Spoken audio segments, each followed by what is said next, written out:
당신이 우리 부모님을 말이 목구멍에서 막혔습니다.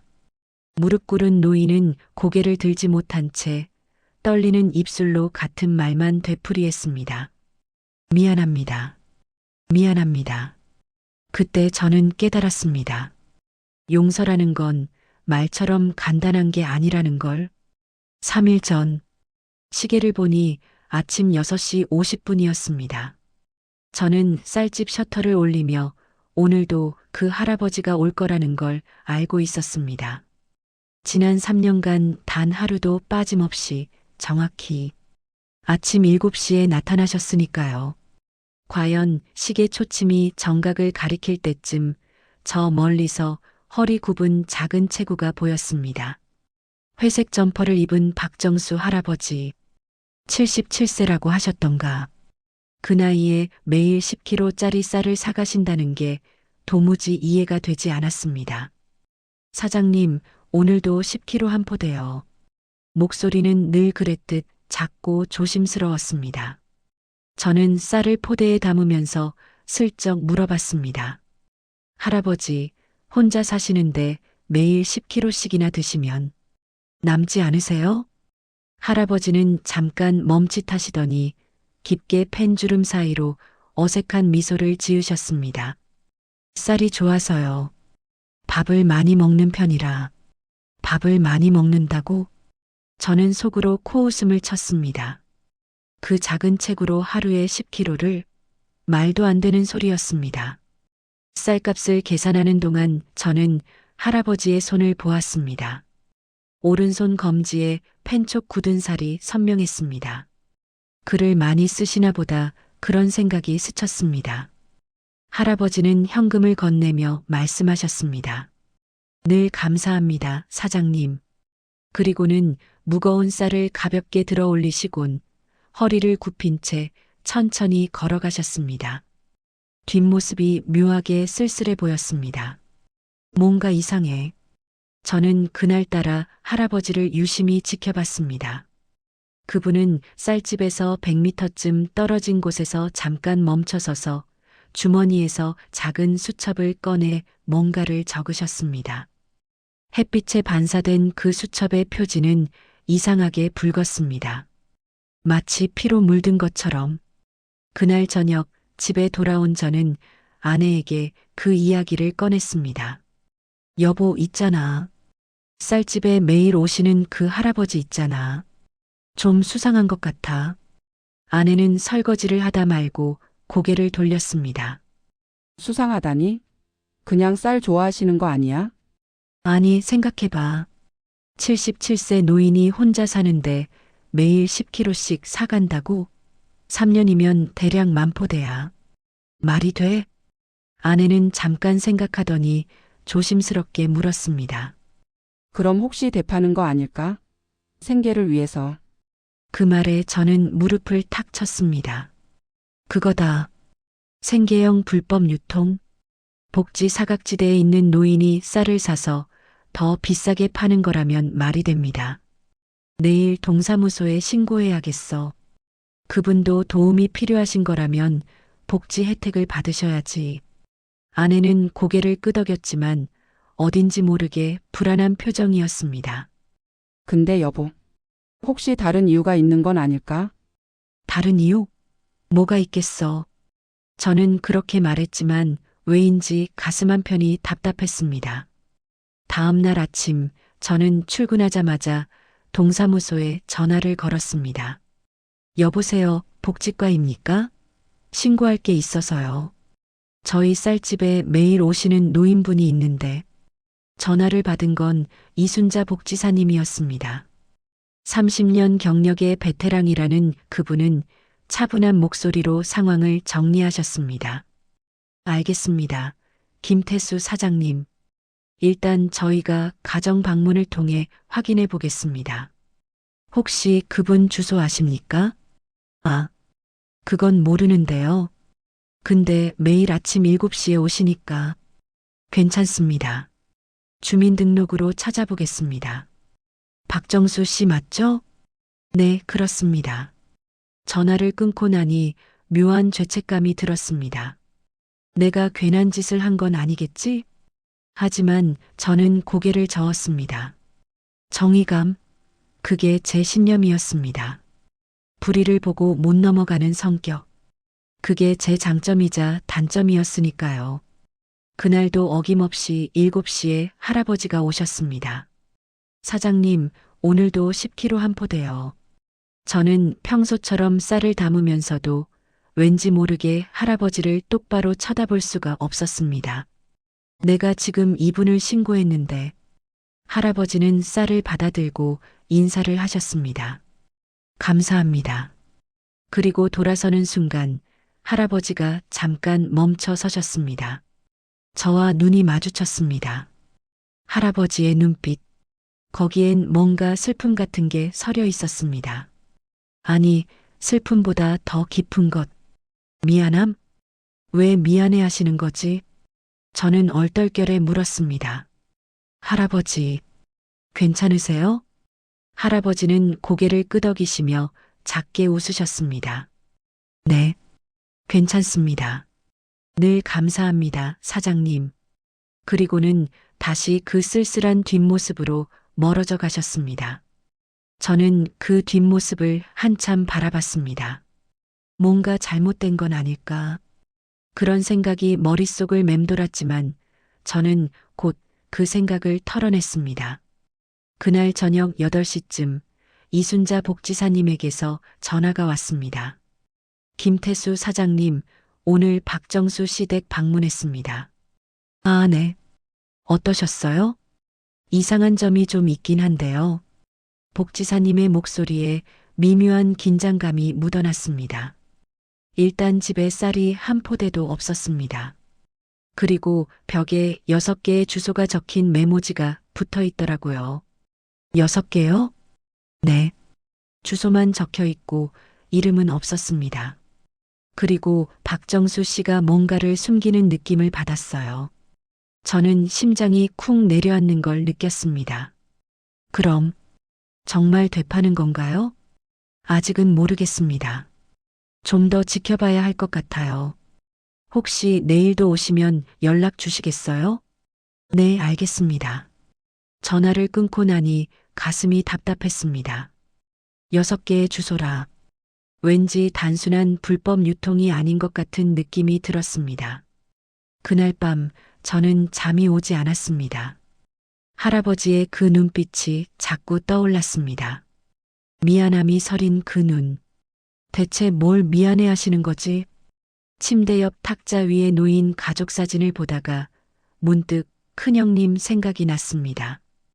올해 66세이신 큰형님. 12살 때 부모님을 여의고 저희 6남매를 키우신 분. 형님은 늘 말씀하셨습니다. 태수야, 우리 부모님은 좋은 분들이셨어. 너무 일찍 가셔서 얼굴도 기억 안 나지만 분명 좋은 분들이셨을 거야. 저는 생후 11개월에 부모님을 잃었습니다. 얼굴도 목소리도 모릅니다.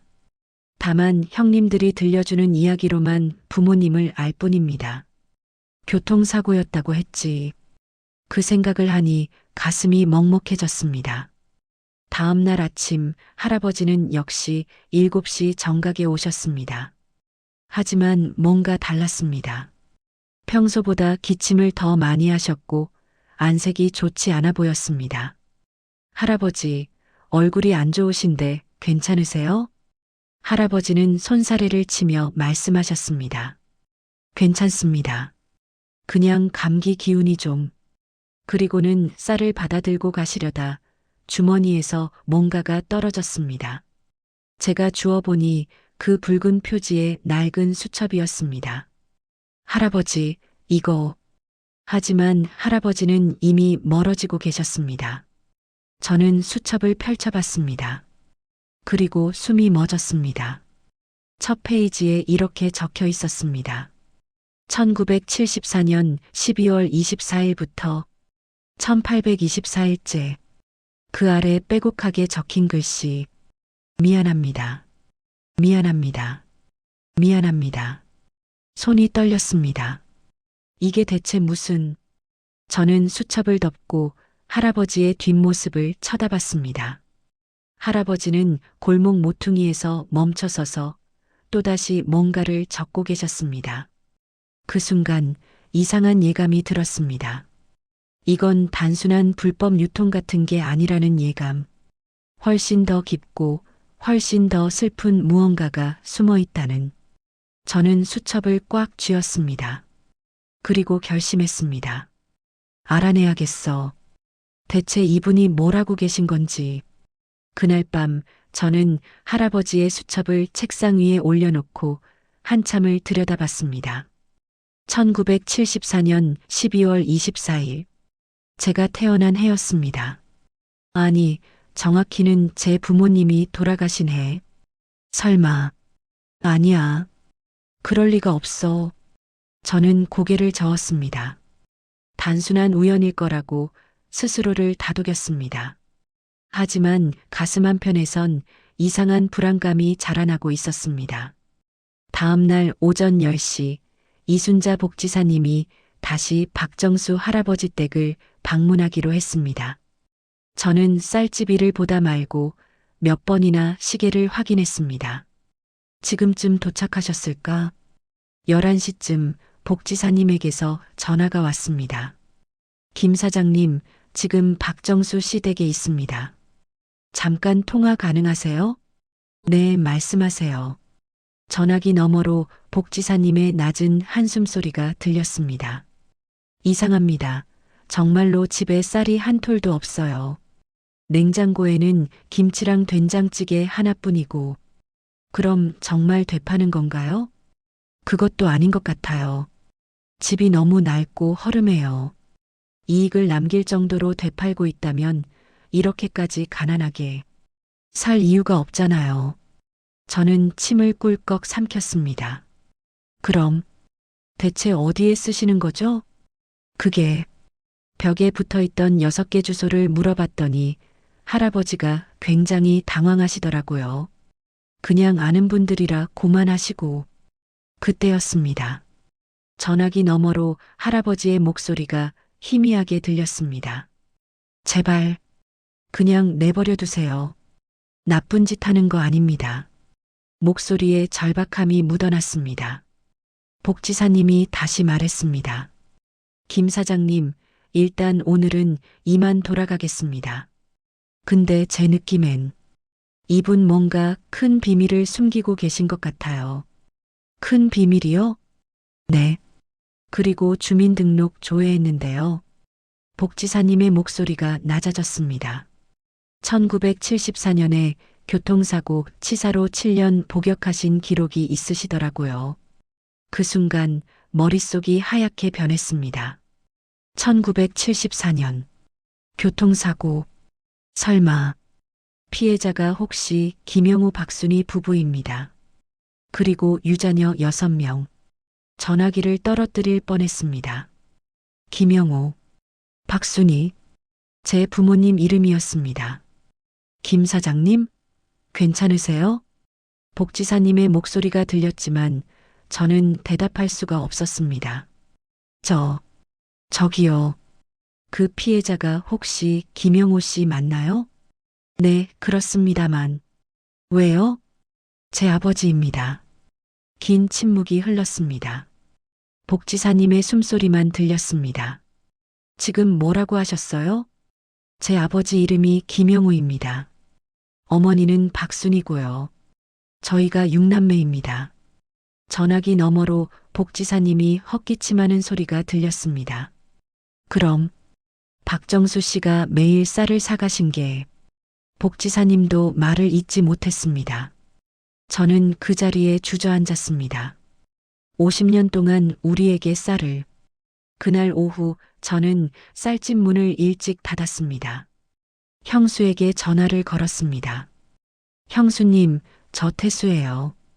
혹시 형님 계세요? 형님은 지금 낮잠 주무시는데. 무슨 일이야? 형수님, 물어볼 게 있는데요. 혹시 우리 집에 누가 쌀을 보낸 적 있으세요? 형수가 잠깐 뜸을 들이더니 대답했습니다. 쌀? 아, 그거 말이야. 이상한 일이지. 벌써 50년 가까이 됐을 거야. 매달 초하루만 되면 집 앞에 쌀 한 포대가 놓여 있었어. 심장이 쿵쾅거렸습니다. 50년이요? 처음엔 형님이 누가 장난치나 했는데 계속 오니까 그냥 고맙게 받았지. 이름도 없고 메모도 없고 그냥 쌀만 덩그러니. 지금도요? 응, 이번 달도 왔어. 근데 왜 그래? 무슨 일 있어?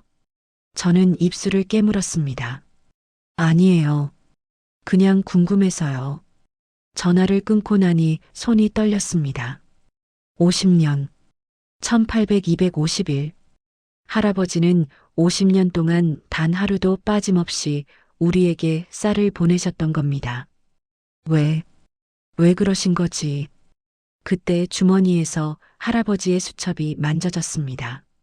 저는 수첩을 꺼내 다시 펼쳤습니다. 두 번째 페이지, 거기에는 6개의 이름이 적혀 있었습니다. 김철수, 김영자, 김미숙, 김정호, 김은희, 김태수. 우리 6남매의 이름이었습니다. 각 이름 옆에는 주소가 적혀 있었고 그 옆에는 작은 글씨로 메모가 있었습니다. 큰아드님, 12살의 동생들을 키우심. 건강하시길. 첫째 따님, 결혼하셨음. 행복하시길. 둘째 따님, 교사가 되셨음. 보람 있으시길. 둘째 아드님, 사업하심. 번창하시길. 셋째 따님, 간호사. 환자들에게 빛이 되시길. 막내 아드님, 쌀집 운영. 건강하시길. 눈물이 핑 돌았습니다. 할아버지는 우리를 한 명 한 명 다 알고 계셨던 겁니다. 우리가 어떻게 사는지, 무슨 일을 하는지 50년 동안 그림자처럼 지켜보시면서 대체 왜? 다음 날 저는 결심했습니다. 직접 확인해야겠어. 아침 6시 30분 저는 쌀집 근처 골목에 숨어서 할아버지를 기다렸습니다. 7시 정각 할아버지가 나타나셨습니다. 저는 쌀집 셔터를 올리며 평소처럼 행동했습니다. 할아버지, 오늘도 10kg요? 네, 감사합니다. 할아버지는 쌀을 받아들고 가셨습니다. 저는 잠깐 기다렸다가 몰래 뒤를 밟았습니다. 죄송합니다, 할아버지. 하지만 알아야겠어요. 할아버지는 골목을 몇 개 지나 낡은 트럭이 있는 곳에서 멈춰 섰습니다. 그리고 놀랍게도 쌀을 6등분으로 나눠 작은 봉지에 담기 시작했습니다. 손놀림이 익숙했습니다. 매일 하던 일이니까요. 저는 담벼락 뒤에 숨어서 지켜봤습니다. 할아버지는 6개의 봉지를 낡은 가방에 넣고 다시 걷기 시작했습니다. 첫 번째 집. 할아버지는 대문 앞에 조심스럽게 쌀을 내려놓았습니다. 초인종을 누르지 않았습니다. 그냥 놓고 가셨습니다. 두 번째 집, 세 번째 집, 모두 똑같았습니다. 그리고 네 번째 집에 이르렀을 때 저는 숨이 멎었습니다. 여기 형님 댁이잖아. 큰형 김철수의 집이었습니다. 할아버지는 거기서도 똑같이 쌀을 내려놓고 잠깐 대문을 바라보셨습니다. 그 눈빛에는 그리움 같은 게 서려 있었습니다. 아니, 그리움이 아니라 속죄? 할아버지가 중얼거리는 소리가 바람에 실려 들렸습니다. 건강하십시오. 제발. 그리고는 고개를 숙이고 떠나셨습니다. 저는 그 자리에 얼어붙었습니다. 할아버지의 배달이 끝난 건 오전 9시쯤이었습니다. 6개의 집을 모두 돌고 할아버지는 다시 그 낡은 단칸방으로 돌아가셨습니다. 저는 멀찍이 떨어져서 지켜봤습니다. 할아버지는 방에 들어가시더니 창문 너머로 무릎을 꿇고 앉아 뭔가를 쓰고 계셨습니다. 그 모습이 기도하는 것처럼 보였습니다. 저는 발걸음을 돌렸습니다. 머릿속이 복잡했습니다. 할아버지가 우리 부모님을 그 생각만으로도 분노가 치밀어 올랐습니다. 하지만 동시에 50년 동안 하루도 빠짐없이 쌀을 보내신 그 마음은 뭘까? 속죄? 그럼 뭐가 달라져? 부모님이 돌아오시나? 저는 주먹을 꽉 쥐었습니다. 그날 오후 저는 동사무소로 갔습니다. 이순자 복지사님을 만나야 했습니다. 복지사님, 제가 오늘 아침에 할아버지를 미행했습니다. 복지사님은 놀란 표정으로 저를 쳐다봤습니다. 미행을요? 네. 할아버지가 쌀을 6등분해서 우리 6남매 집에 다 배달하시더라고요. 저는 목이 메는 걸 느꼈습니다.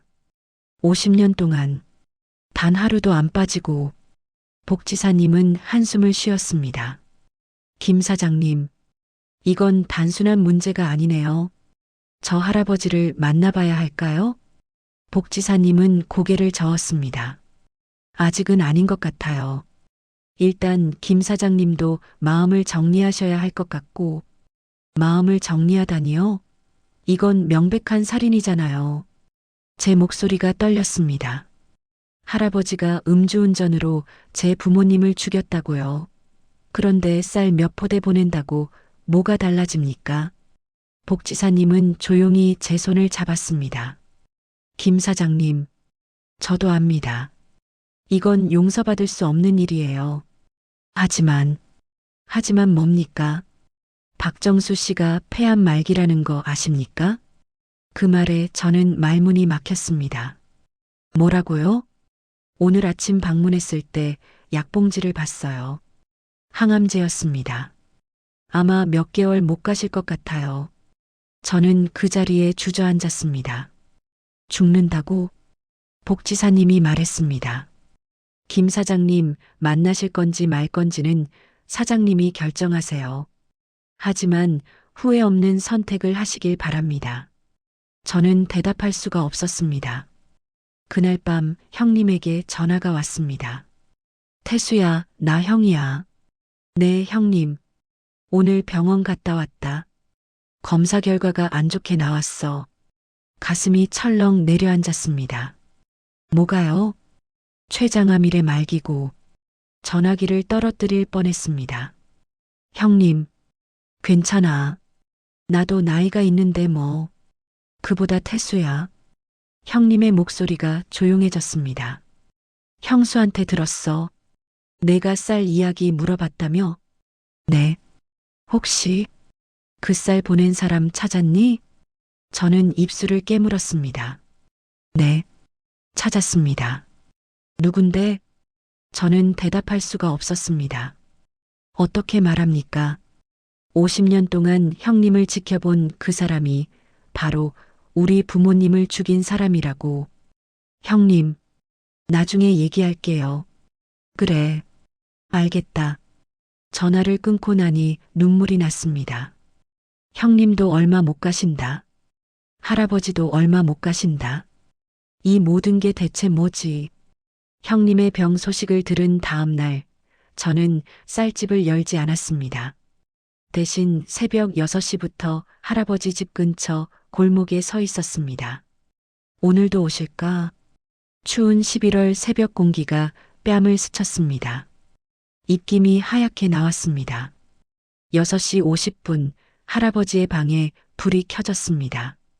잠시 후 문이 열리고 회색 점퍼를 입은 할아버지가 나오셨습니다. 기침을 심하게 하시면서 저 기침 소리. 할아버지는 손수건으로 입을 가리셨는데 손수건에 붉은 얼룩이 묻어나는 게 보였습니다. 피었습니다. 순간 가슴이 철렁했습니다. 하지만 저는 감정을 억눌렀습니다. 아니야, 동정할 필요 없어. 할아버지는 평소처럼 쌀집 쪽으로 걸어가셨습니다. 하지만 쌀집은 닫혀 있었습니다. 할아버지는 셔터 앞에서 한참을 망설이시더니 천천히 발걸음을 돌리셨습니다. 그 뒷모습이 무척 외로워 보였습니다. 저는 뒤를 밟았습니다. 할아버지는 버스를 타고 30분을 달렸습니다. 제가 모르는 동네였습니다. 버스에서 내린 할아버지는 작은 쌀 도매상으로 들어가셨습니다. 저는 도매상 밖에서 기다렸습니다. 10분쯤 지났을까 할아버지가 10kg 쌀을 들고 나오셨습니다. 여기서도 사시는구나. 쌀집이 문을 열지 않으니까 다른 곳에서라도 사시는 겁니다. 50년 동안 단 하루도 거르지 않으셨다는 그 집념. 이상하게도 가슴이 먹먹해졌습니다. 할아버지는 다시 버스를 타고 원래 동네로 돌아오셨습니다. 그리고 예의 그 낡은 트럭이 있는 곳으로 가셨습니다. 저는 더 가까이 다가갔습니다. 담벼락 틈새로 지켜봤습니다. 할아버지는 쌀을 6등분하면서 작게 중얼거리셨습니다. 철수님, 오늘도 건강하시길. 영자님, 행복하시길. 미숙님, 학생들에게 좋은 선생님이시길. 정우님, 사업이 잘 되시길. 은희님, 환자들을 잘 돌보시길. 태수님, 건강하시길. 한 명 한 명 이름을 부르며 기도하듯 말씀하시는 할아버지. 저는 주먹을 꽉 쥐었습니다. 우리 이름을 그렇게 부르실 자격이? 하지만 목소리가 나오지 않았습니다. 할아버지는 첫 번째 집으로 향했습니다. 둘째 미숙 누나 댁이었습니다. 문 앞에 쌀을 놓으시면서 할아버지가 또 중얼거리셨습니다. 선생님, 고맙습니다. 아이들 잘 가르쳐 주셔서. 아이들을 가르친다는 걸 어떻게 아시지? 할아버지는 누나가 교사라는 것뿐만 아니라 누나가 무슨 일을 하는지까지 알고 계셨습니다. 셋째 은희 누나 댁. 간호사님, 힘내십시오. 당신은 환자들의 빛입니다. 세 번째 집. 첫째 영자 누나 댁. 행복하십시오. 제발. 네 번째 집. 큰형님 댁. 할아버지는 거기서 유독 오래 서 계셨습니다. 큰아드님, 동생들을 그렇게 키우시느라 얼마나 힘드셨습니까? 할아버지의 목소리가 떨렸습니다. 제가 빼앗은 인생입니다. 미안합니다. 정말 미안합니다. 그리고는 고개를 깊이 숙이셨습니다. 마치 절을 하듯이. 저는 가슴이 찢어지는 것 같았습니다. 분노인지 슬픔인지 알 수 없는 감정이 목을 조였습니다. 다섯 번째 집. 둘째 정우 형님 댁. 사업이 어렵다고 들었습니다. 힘내십시오. 그것까지 아시다니. 할아버지는 우리 가족 하나하나의 삶을 들여다보고 계셨던 겁니다. 마지막 여섯 번째 집. 제 집이었습니다. 할아버지는 제 집 문 앞에서 가장 오래 서 계셨습니다. 막내 아드님, 쌀집을 하신다고 아이러니합니다. 할아버지가 쓸쓸하게 웃으셨습니다. 제 죗값을 받으시는 것 같아. 죄송합니다. 죗값이라고? 저는 담벼락 뒤에서 주먹을 쥐었습니다. 건강하십시오. 좋은 분과 결혼하셨다고 들었습니다. 행복하십시오. 할아버지는 쌀을 내려놓고 한참을 우리 집 대문을 바라보셨습니다. 그 눈빛에는 그리움과 죄책감이 뒤섞여 있었습니다. 배달을 마친 할아버지는 다시 그 단칸방으로 돌아가셨습니다. 저는 조금 떨어진 곳에서 지켜봤습니다. 할아버지는 방에 들어가시더니 창가에 앉아 무언가를 꺼내셨습니다. 낡은 수첩. 그 붉은 표지의 수첩. 할아버지는 펜을 들고 뭔가를 적기 시작하셨습니다. 한 획 한 획 정성스럽게. 저는 그 모습을 보다가 문득 결심했습니다. 그 수첩 봐야겠어. 오후 2시쯤 할아버지가 병원으로 가셨습니다. 항암 치료를 받으러 가시는 모양이었습니다. 저는 할아버지가 떠나신 걸 확인하고 그 단칸방으로 다가갔습니다. 문은 잠겨 있지 않았습니다.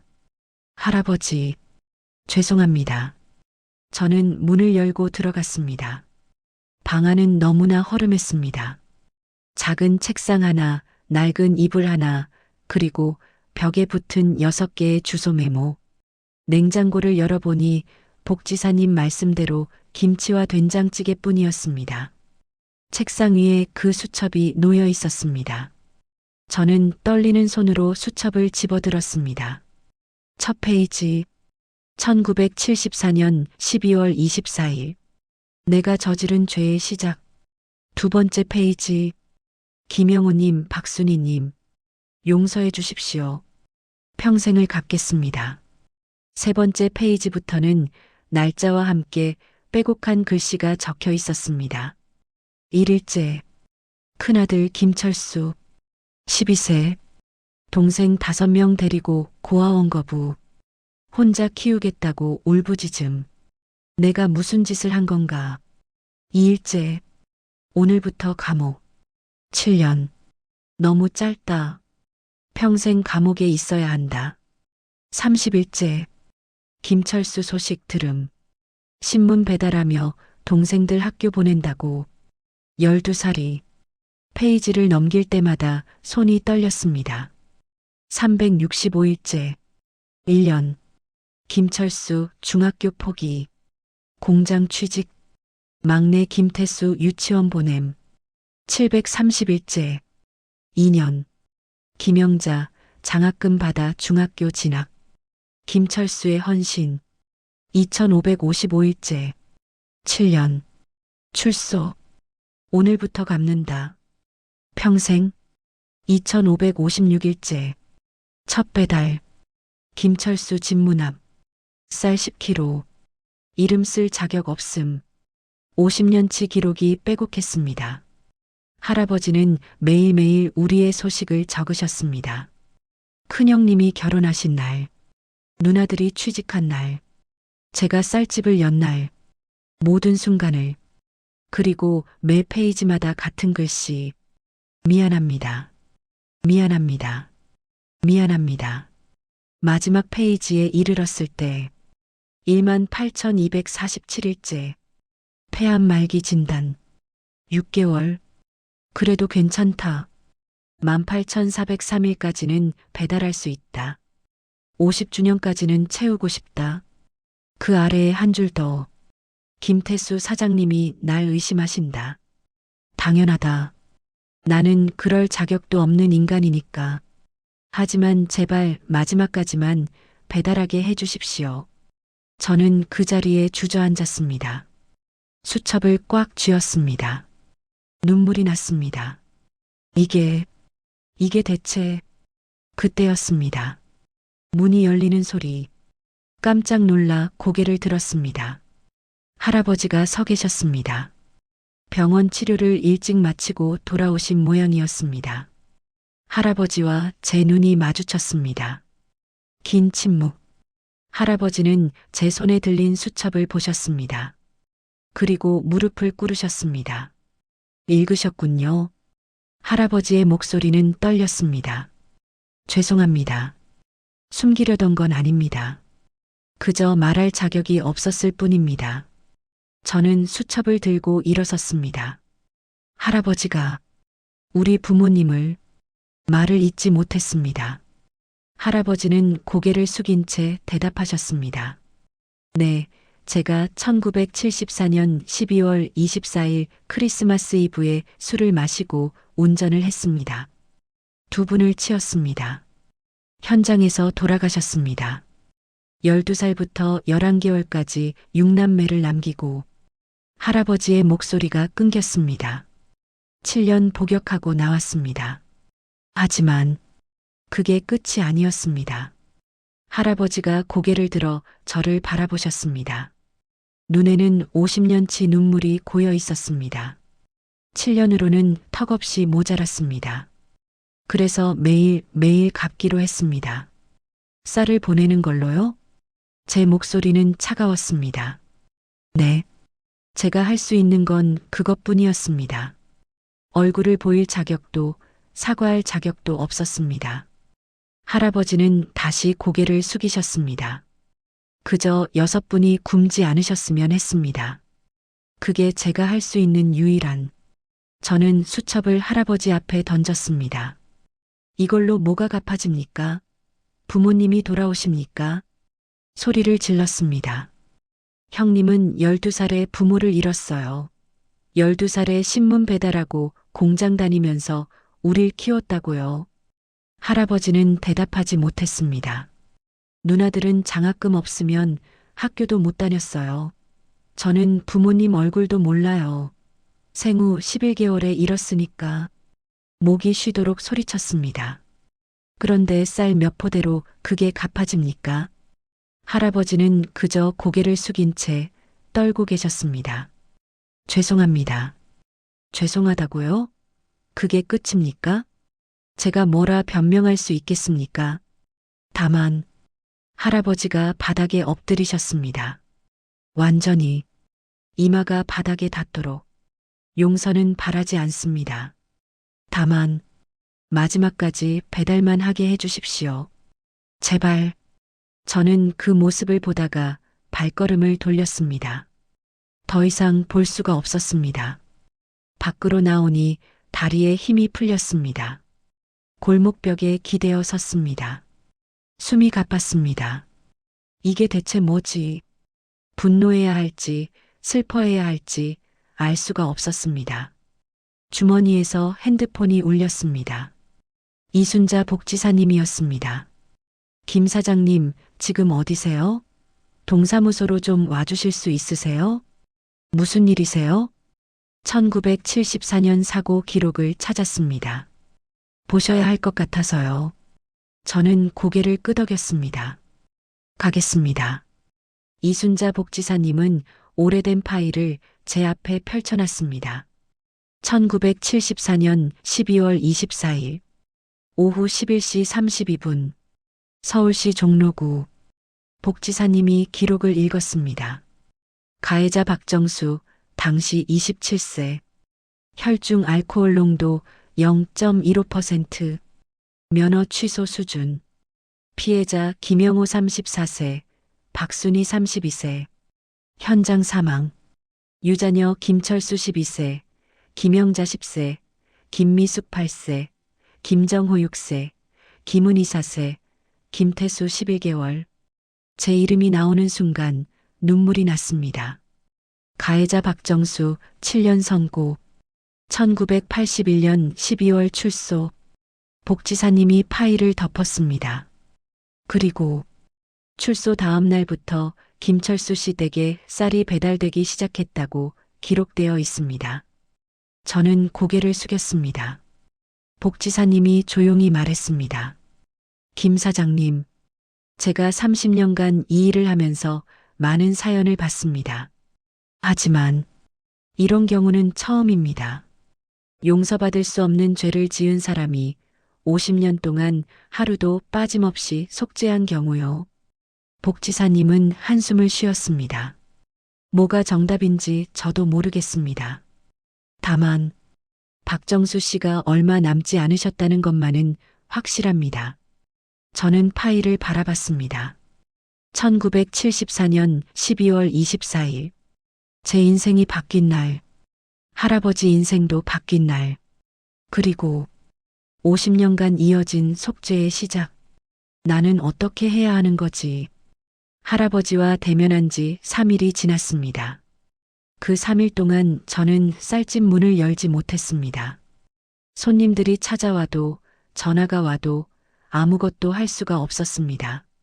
머릿속은 온통 할아버지 생각뿐이었습니다. 어떻게 해야 하지? 형제들에게 말해야 할까요? 50년 동안 우리에게 쌀을 보낸 사람이 바로 우리 부모님을 죽인 사람이라고. 그 말을 어떻게 꺼냅니까? 사흘째 되던 날 아침 형수에게서 전화가 왔습니다. 태수야, 형님이 오늘 입원하신다. 병원 오면 안 될까? 네, 형수님. 지금 갈게요. 저는 서둘러 옷을 입고 병원으로 향했습니다. 가는 내내 가슴이 답답했습니다. 형님, 12살에 부모님을 잃고 우리 5남매를 키우신 분. 제게는 아버지나 다름없는 분. 그 형님이 이제 얼마 남지 않으셨다니. 형님한테 말씀드려야 하나? 병원 로비에 들어섰을 때 저는 걸음을 멈췄습니다. 저 멀리 복도 끝에서 익숙한 뒷모습이 보였습니다.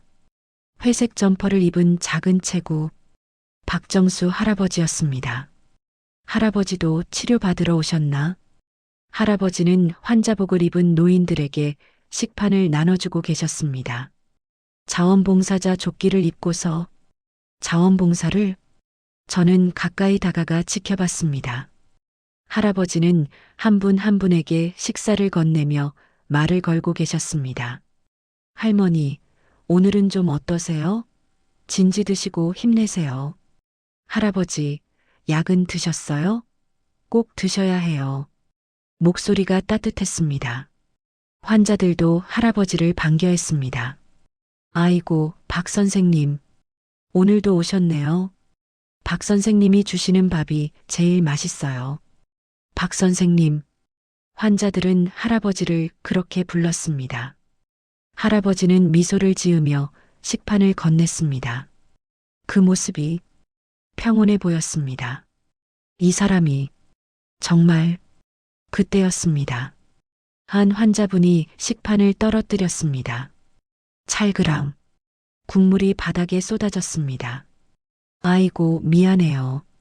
손에 힘이 없어서 환자분이 당황해 하셨습니다. 할아버지는 전혀 화내지 않으셨습니다. 오히려 무릎을 꿇고 바닥을 닦기 시작하셨습니다. 괜찮습니다. 제가 정리할게요. 할아버지는 안 다치셨어요? 미안해요, 박 선생님. 아닙니다. 제가 조심히 드릴 걸 그랬네요. 할아버지는 바닥을 깨끗이 닦고 다시 새 식판을 가져다 드렸습니다. 천천히 드세요. 조금 식혀서 드시고요. 그 장면을 보는 순간 가슴이 뭉클해졌습니다. 이 사람이 50년 동안 이렇게 살아온 거구나. 그때 뒤에서 목소리가 들렸습니다. 태수야. 형수였습니다. 저는 화들짝 놀라 돌아섰습니다. 아, 형수님. 형수는 제 시선을 따라 할아버지를 보았습니다. 아, 저분. 여기서 자원봉사하시는 분이야. 형님, 이번 수속하러 왔을 때도 봤어. 네. 형수가 고개를 갸웃거렸습니다. 근데 어디서 많이 본 것 같은데. 누구지? 제 심장이 빠르게 뛰었습니다. 그냥 동네 어르신이신 것 같은데요. 아, 그래. 형수는 다시 할아버지를 쳐다봤습니다. 그리고 뭔가 떠오른 듯 말했습니다. 어머, 저분. 혹시 우리 집에 쌀 보내주신 분 아닐까? 등골이 서늘해졌습니다. 형수님, 왜 그렇게 생각하세요? 몰라, 그냥 느낌이. 저렇게 착하신 분이 50년 동안 쌀을 보내주셨을 것 같아서 형수는 할아버지께 다가가려고 했습니다. 저는 황급히 형수의 팔을 잡았습니다. 형수님, 아직은 안 돼요. 왜? 인사라도 드리고 싶은데. 나중에요. 나중에 제대로 인사드리죠. 형수는 의아한 표정으로 저를 쳐다봤지만 더 묻지 않았습니다. 그래. 그럼 일단 형님한테 가자. 병실은 4인실이었습니다. 큰형님은 창가 침대에 누워 계셨습니다. 안색이 많이 안 좋으셨습니다. 형님. 형님은 눈을 뜨시고 저를 보며 미소를 지으셨습니다. 왔구나, 막내야. 네, 형님. 괜찮으세요? 괜찮지. 이 정도는. 하지만 목소리에 힘이 없었습니다. 저는 형님 손을 잡았습니다. 형님의 손은 차갑고 거칠었습니다. 12살 때부터 일하시느라 굳은 살이 박인 손. 이 손으로 우릴 키우셨지. 눈물이 핑 돌았습니다. 형님이 제 손을 꽉 쥐셨습니다. 태수야, 울지 마. 형은 괜찮아. 형님, 형은 행복했어. 너희들 키우면서. 형님의 눈에도 눈물이 맺혔습니다. 부모님은 일찍 가셨지만 너희들이 있어서 외롭지 않았어. 형님, 고생 많으셨어요. 고생이 아니었어. 그게 형의 행복이었어. 형님이 천장을 보며 말했습니다. 가끔 생각해. 부모님이 계셨다면 우리 삶이 어땠을까? 제 가슴이 철렁했습니다. 하지만 소용없는 생각이지. 이미 지나간 일이니까. 형님은 다시 저를 보며 웃으셨습니다. 그래도 좋았어. 너희들이 다 잘 커줘서. 저는 형님 손을 더 꽉 쥐었습니다. 형님, 제가 알아낸 걸 말씀드려야 할까요? 하지만 차마 입이 떨어지지 않았습니다. 병문안을 마치고 나오는 길에 복도에서 또 할아버지를 봤습니다. 이번에는 환자 한 분을 휠체어에 태워 산책시켜드리고 계셨습니다. 할아버지, 오늘 날씨 좋죠? 햇빛 좀 쬐세요. 고맙네, 박 선생님. 덕분에 살맛 나네. 할아버지는 환자분을 밖으로 모시고 나가셨습니다. 저는 그 뒷모습을 물끄러미 바라봤습니다. 저 사람은 대체 뭘 위해 사는 걸까? 죄책감? 속죄? 아니면 진짜 선한 마음? 알 수가 없었습니다. 병원을 나와 동사무소로 향했습니다. 이순자 복지사님을 만나야 했습니다. 복지과 사무실 문을 열자 복지사님이 반겼습니다. 김 사장님, 어떻게 오셨어요? 저는 의자에 앉으며 한숨을 쉬었습니다. 복지사님, 저 어떻게 해야 할지 모르겠어요. 복지사님은 차를 한 잔 건네며 말했습니다. 무슨 일 있었어요? 오늘 형님 병문안 갔다가 할아버지를 봤어요. 박정수 씨를요? 네. 병원에서 자원봉사하고 계시더라고요. 복지사님은 고개를 끄덕였습니다. 알고 있어요. 제가 조사해 봤는데 박정수 씨가 20년 넘게 그 병원에서 자원봉사하고 계시더라고요. 20년이나요? 네. 말기 환자들 식사 돕기, 산책시켜드리기, 말벗 되어드리기. 일주일에 5일씩 복지사님이 파일을 펼쳤습니다. 그리고 이것 좀 보세요. 파일에는 할아버지의 기부 내역이 적혀 있었습니다. 박정수 씨 매달 월급의 절반을 교통사고 유가족 지원 단체에 기부하고 계세요. 30년째. 저는 말문이 막혔습니다. 월급의 절반을요? 네. 그래서 이렇게 가난하게 사시는 거예요. 쌀 사는 돈, 기부하는 돈 빼면 남는 게 없으니까. 복지사님은 한숨을 쉬었습니다. 김 사장님, 제가 이 일을 오래 했지만 박정수 씨 같은 분은 처음 봐요. 용서받을 수 없는 죄를 지었다는 걸 아는 사람. 그래서 평생을 속죄하며 사는 사람. 복지사님이 저를 똑바로 쳐다봤습니다. 사장님은 어떻게 하실 거예요? 형제분들에게 말씀하실 건가요? 저는 고개를 숙였습니다. 모르겠어요. 말하면 형제들이 어떤 반응을 보일지 아마 각자 다를 거예요. 누군 분노하고, 누군 혼란스러워하고, 누군 이해하려 할 수도. 복지사님이 조용히 말했습니다. 하지만 한 가지는 확실해요. 박정수 씨가 얼마 안 남으셨다는 거. 제 가슴이 철렁했습니다. 얼마나? 의사 말로는 길어야 3개월. 항암 치료도 이제 효과가 없대요. 저는 주먹을 꽉 쥐었습니다. 그럼 형님도 비슷하시겠죠? 긴 침묵이 흘렀습니다. 복지사님이 말했습니다. 김 사장님, 시간이 없어요. 결정하셔야 해요. 결정이요? 형제분들에게 말할지 말지. 그리고 박정수 씨를 만나게 할지 말지. 저는 창밖을 바라봤습니다. 11월의 차가운 하늘.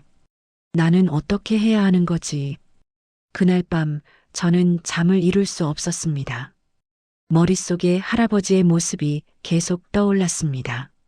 무릎 꿇고 바닥을 닦던 모습, 환자들에게 미소 짓던 모습, 50년 동안 쌀을 배달하시던 모습, 그리고 수첩에 빼곡히 적힌 미안합니다라는 글씨.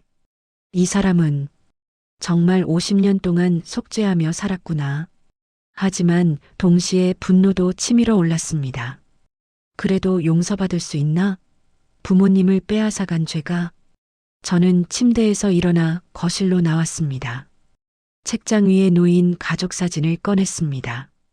6남매가 함께 찍은 사진.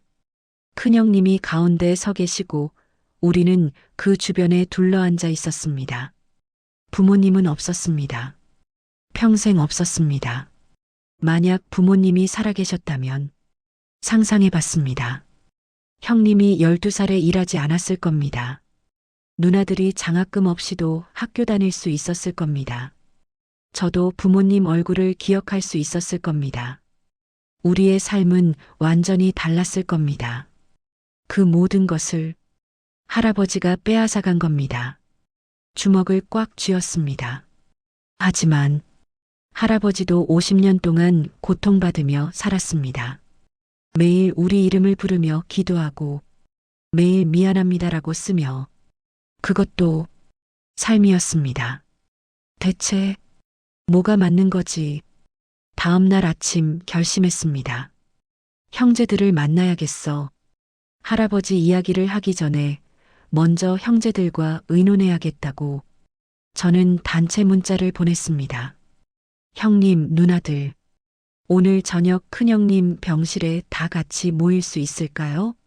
중요한 얘기가 있어요. 곧 답장들이 왔습니다. 첫째 누나 무슨 일이야? 알았어, 갈게. 둘째 누나 나도 갈게.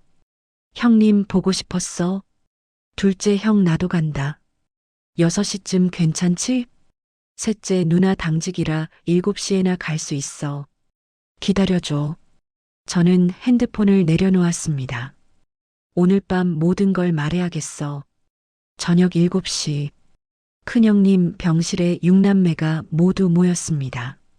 침대에 누운 형님을 중심으로 우리는 둥그렇게 모여 앉았습니다. 형수님도 옆에 계셨습니다. 첫째 누나가 먼저 입을 열었습니다. 태수야, 무슨 중요한 얘기가 있다고 했지? 형님 상태가 안 좋으신데. 저는 침을 꿀꺽 삼켰습니다. 손이 떨렸습니다. 형님, 누나들, 형. 제가 뭔가를 알아냈어요. 둘째 형이 물었습니다. 뭘 알아냈는데? 저는 주머니에서 할아버지의 수첩을 꺼냈습니다. 그 붉은 표지의 낡은 수첩. 이걸 보셨으면 해요. 수첩을 펼쳐서 형님께 건넸습니다. 형님은 안경을 쓰고 수첩을 읽기 시작했습니다. 첫 페이지. 1974년 12월 24일. 내가 저지른 죄의 시작.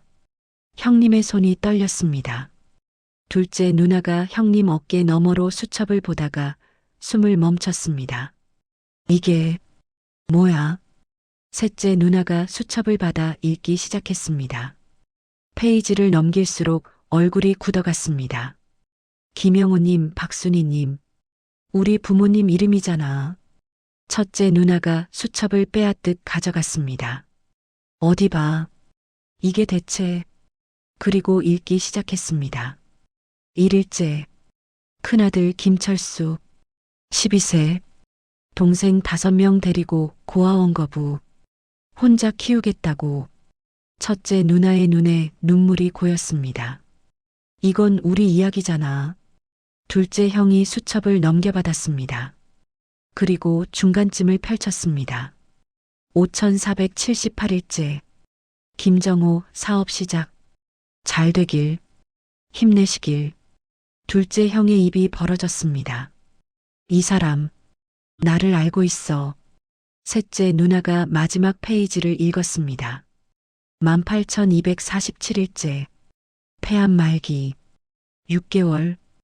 50주년까지는 배달하고 싶다. 50년. 50년 동안. 침묵이 흘렀습니다. 긴, 무거운 침묵. 형님이 떨리는 목소리로 물었습니다. 태수야, 이 수첩 주인이 누구냐?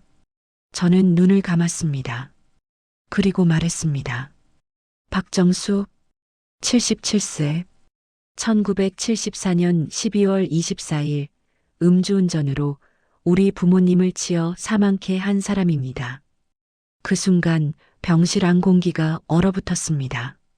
첫째 누나가 벌떡 일어났습니다. 뭐라고? 지금 뭐라고 한 거야? 누나, 진정해요. 진정하라고.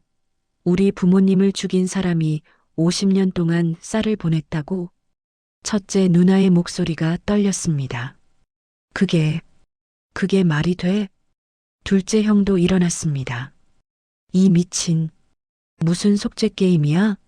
쌀 몇 포대로 사람 목숨을 갚는다고?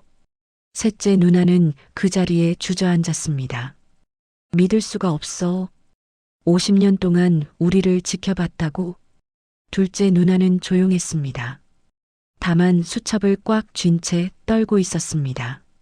형님은 침대에 누운 채 천장을 바라보고 계셨습니다. 저는 말을 이었습니다. 그 사람, 7년 복역하고 나와서 50년 동안 단 하루도 빠짐없이 우리 집에 쌀을 배달했어요. 매일 10kg 쌀을 사서 6등분해서 우리 각자 집에 놓고 갔어요. 그리고 병원에서 20년 넘게 자원봉사하고 월급의 절반을 교통사고 유가족에게 기부하고 첫째 누나가 소리쳤습니다. 그래서 용서해야 돼? 그 사람 착하다고? 누나, 우리 형님은 12살에 학교 그만두고 일했어. 우린 고아라고 놀림받으며 자랐어. 태수, 넌 부모님 얼굴도 몰라. 첫째 누나가 울기 시작했습니다. 그런데 쌀로 뭘 갚는다는 거야? 둘째 형도 주먹을 벽에 내리쳤습니다. 셋째 누나는 계속 수첩을 들여다봤습니다. 오빠, 이거 봐. 매일 우리 걱정을 했네. 걱정은 무슨 걱정? 가해자가 무슨 자격으로? 둘째 형이 소리쳤습니다. 그때 형님이 입을 열었습니다. 다들 조용히 해. 형님의 목소리는 약했지만 단호했습니다. 병실이 조용해졌습니다. 형님이 천천히 몸을 일으켰습니다. 형수가 황급히 부축했습니다. 여보, 누워 있어요. 괜찮아. 형님은 우리를 하나하나 쳐다보셨습니다. 태수야. 네, 형님. 그 사람, 지금 어디 있니? 저는 답했습니다. 이 병원에서 자원봉사하고 계세요. 말기 환자들 돌보면서. 형님은 고개를 끄덕였습니다. 그래, 그랬구나. 형님? 형님이 창밖을 바라보셨습니다. 50년이면 내 인생의 4분의 3이구나. 그 사람도 그렇겠지. 첫째 누나가 외쳤습니다. 오빠, 지금 그 사람 편을 드는 거야? 편을 드는 게 아니야. 형님이 누나를 보셨습니다. 다만 50년이라는 시간이 가볍지 않다는 거지. 하지만 영자야, 우리 부모님이 돌아가신 게 1974년 12월 24일이지? 나 12살이었어. 형님의 목소리가 떨렸습니다. 그날 밤을 난 기억해. 형님이 과거를 떠올리기 시작했습니다. 크리스마스 이브였어. 부모님이 외출하신다고 했어. 친구분 결혼식 참석하신다고. 나보고 동생들 잘 보라고 하셨어. 아빠가 내 머리를 쓰다듬으시며 우리 철수 믿는다고 하셨지. 형님의 눈에 눈물이 고였습니다. 그게 마지막이었어. 형님, 밤 11시쯤 경찰이 왔어. 그리고 말했지. 부모님이 교통사고로 돌아가셨다고. 형님이 수첩을 집어들었습니다. 음주운전 차량에 치였다고. 가해자는 박정수, 27세. 나는 그날부터 부모가 됐어. 12살에. 형님은 우리를 하나하나 바라봤습니다. 너희들 밥 먹이고 학교 보내고 아플 때 간호하고. 형님, 고생하셨어요. 고생이 아니었다고 했잖아. 형님이 미소를 지었습니다. 힘들었지만 너희들 덕분에 버텼어. 그리고 다시 수첩을 봤습니다. 그런데 이 사람은 50년 동안 우리를 지켜봤구나. 매일 쌀을 보내고 매일 미안하다고 쓰고. 형님의 손이 떨렸습니다. 이 사람도 평생을 속죄하며 살았겠지. 첫째 누나가 말했습니다. 오빠, 그래도 용서할 순 없어. 나도 용서할 순 없어. 형님이 고개를 저었습니다. 부모님을 빼앗긴 아픔은 평생 가는 거니까. 하지만 형님이 창밖을 바라봤습니다. 나도 이제 얼마 안 남았어. 그 사람도 그렇고. 형님, 죽기 전에 그 사람 얼굴은 봐야 할 것 같아. 그 순간 병실 문이 열렸습니다. 간호사가 들어왔습니다. 환자분들, 소음이 심하다는 민원이 들어왔는데요. 아, 죄송합니다. 간호사가 나가려다 말고 덧붙였습니다. 아, 그리고 박정수 선생님이 환자분 문병 오신다고 하셨는데 괜찮으세요? 제 심장이 멎었습니다. 뭐라고요? 박정수 선생님, 자원봉사자신데 새로 입원하신 분들 돌아보시거든요. 둘째 형이 벌떡 일어났습니다. 지금 여기 오신다고요? 네, 5분 뒤쯤. 간호사가 의아한 표정으로 물었습니다. 안 되나요? 저는 형님을 봤습니다. 형님은 고개를 끄덕였습니다. 괜찮습니다. 들어오시라고 하세요. 네. 간호사가 나갔습니다. 병실 안이 다시 조용해졌습니다. 무거운 침묵. 첫째 누나가 떨리는 목소리로 말했습니다. 오빠, 정말 만날 거야? 응. 나 못 볼 것 같아. 첫째 누나가 일어나 복도로 나갔습니다. 둘째 형도 따라 나갔습니다. 나도. 아직은. 셋째 누나도 일어났습니다. 나도 나갈게, 오빠. 미안해. 결국 병실에 남은 건 큰형님, 둘째 누나, 그리고 저. 셋이었습니다. 형수님도 조용히 자리를 지켰습니다. 저는 문을 바라봤습니다. 곧 할아버지가 오시겠지. 손에 땀이 났습니다. 5분이 흘렀습니다. 5분이 50년처럼 느껴졌습니다. 그리고 똑똑 문을 두드리는 소리. 실례합니다. 환자분 문병 와도 될까요? 할아버지 목소리였습니다. 형님이 대답했습니다. 들어오세요. 문이 열렸습니다. 회색 점퍼를 입은 할아버지가 들어오셨습니다. 손에는 작은 꽃다발을 들고 할아버지는 형님을 보자마자 걸음을 멈추셨습니다. 얼굴이 하얗게 질렸습니다. 철수님, 할아버지가 떨리는 목소리로 형님의 이름을 불렀습니다. 형님도 할아버지를 바라봤습니다. 두 노인이 마주보는 순간 50년의 시간이 한순간에 흘러갔습니다. 할아버지의 손에서 꽃다발이 떨어졌습니다. 철수님, 할아버지는 그 자리에 무릎을 꿇었습니다. 죄송합니다. 죄송합니다. 형님은 침대에 앉은 채 할아버지를 말없이 바라봤습니다. 저는 숨을 쉴 수가 없었습니다. 둘째 누나는 손으로 입을 막았습니다. 할아버지는 이마가 바닥에 닿을 정도로 깊이 절을 했습니다. 50년 동안 매일 죄를 지고 살았습니다. 용서는 바라지 않습니다. 다만 죄송하다는 말만. 형님이 천천히 입을 열었습니다. 일어나세요. 네, 일어나시라고요. 그 나이에 무릎 꿇는 것 좋지 않습니다. 할아버지는 천천히 고개를 들었습니다. 두 사람의 눈이 마주쳤습니다. 형님이 말했습니다. 당신이 50년 동안 쌀을 보내신 거군요. 네. 왜 그러셨습니까? 할아버지의 눈에서 눈물이 흘렀습니다. 제가 빼앗은 인생이었으니까요. 철수님이 12살에 부모를 잃은 건 제 죄입니다. 할아버지가 떨리는 목소리로 말했습니다.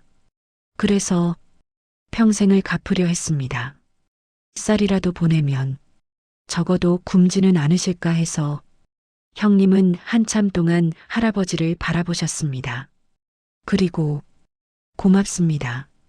저는 귀를 의심했습니다. 고맙다고? 할아버지도 놀란 표정이었습니다. 네, 형님이 말했습니다. 50년 동안 우리를 지켜봐 주셔서 고맙습니다. 할아버지는 그 자리에서 무너졌습니다. 소리내어 울기 시작했습니다. 죄송합니다. 죄송합니다. 형님의 눈에서도 눈물이 흘렀습니다. 저도 당신을 용서할 순 없습니다. 네. 부모님을 빼앗긴 아픔은 평생 가는 거니까요. 죄송합니다. 하지만 형님이 손을 내밀었습니다. 당신의 50년을 인정은 합니다. 할아버지는 떨리는 손으로 형님의 손을 잡았습니다. 두 노인의 손이 맞닿는 순간 저는 눈물을 참을 수가 없었습니다. 두 노인이 손을 맞잡은 채 한참을 그렇게 있었습니다. 저는 그 모습을 보며 알 수 없는 감정에 휩싸였습니다. 이게 용서인가? 아니면 그냥 인정인가? 둘째 누나가 조용히 일어나 할아버지께 다가갔습니다. 저 김미숙입니다. 할아버지는 깜짝 놀라 고개를 들었습니다. 미숙님, 선생님이라고 불러주셨죠? 수첩에서 봤어요. 둘째 누나의 목소리는 떨렸지만 차분했습니다. 당신이 제가 교사 된 걸 어떻게 아셨어요? 할아버지는 고개를 숙였습니다. 신문에 났습니다. 장학생으로 대학 가신 거, 그리고 초등학교 선생님 되신 거, 50년 동안 우리를 지켜본 거예요? 네. 죄송합니다. 그럴 자격도 없으면서 둘째 누나는 한참 할아버지를 바라보다가 말했습니다. 저도 오빠처럼 용서할 순 없어요. 네. 하지만 둘째 누나가 눈물을 닦았습니다. 50년이라는 시간이 가볍지 않다는 건 알아요. 할아버지는 고개를 더 깊이 숙였습니다.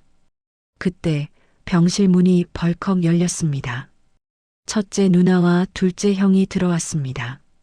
얼굴은 굳어 있었고 눈은 붉게 충혈되어 있었습니다. 첫째 누나가 할아버지를 보자마자 소리쳤습니다. 나가요. 누나, 당신 같은 사람이 여기 있을 자격 없어요.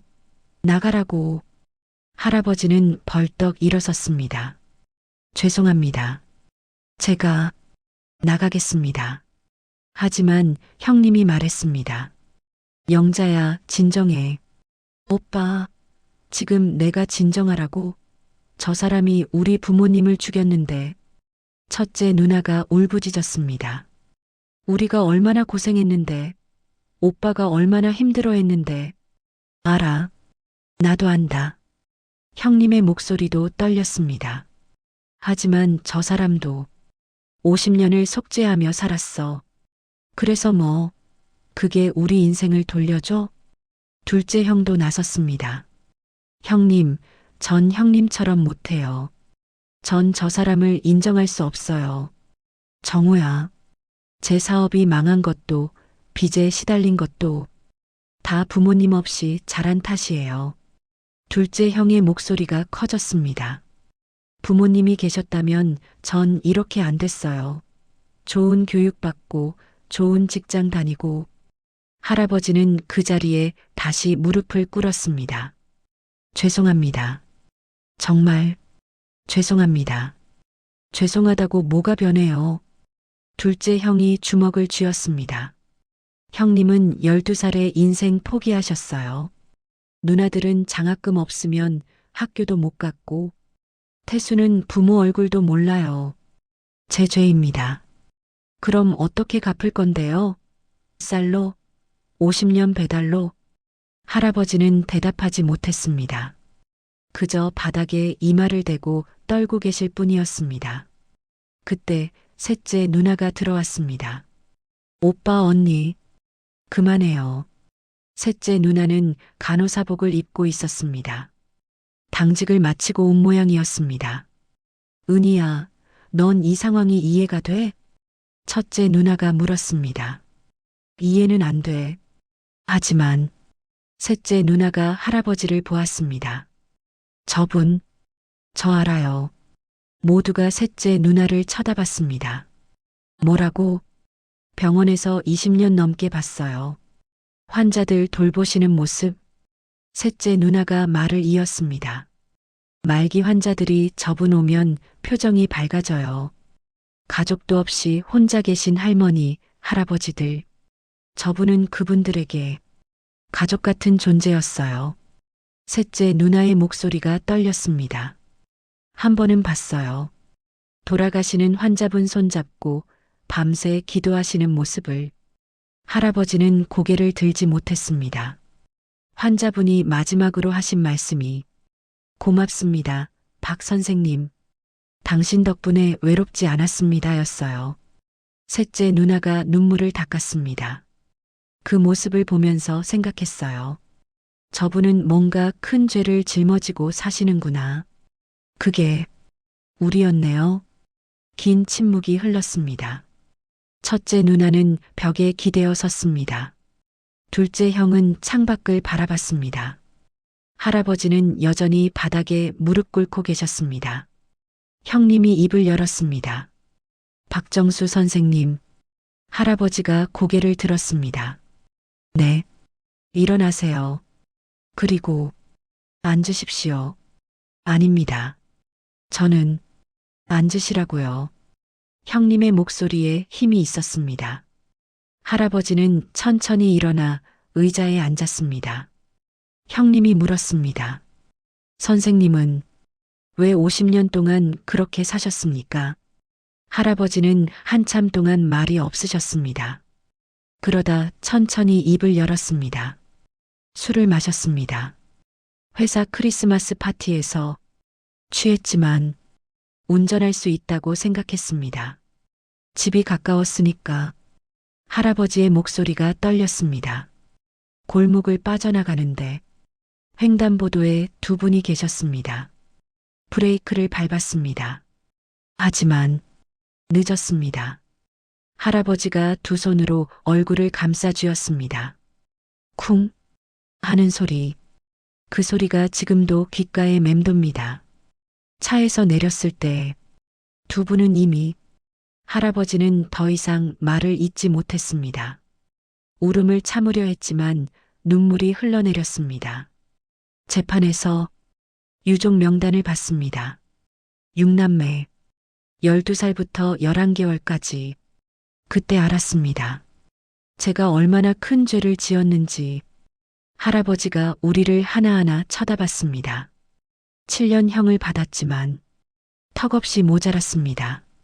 출소하고 나서 생각했습니다. 평생을 갚아도 모자랄 거라고. 할아버지가 주머니에서 그 낡은 수첩을 꺼냈습니다. 그래서 시작했습니다. 매일 기록하고 매일 배달하고. 왜 직접 찾아오지 않으셨습니까? 형님이 물었습니다. 자격이 없었습니다.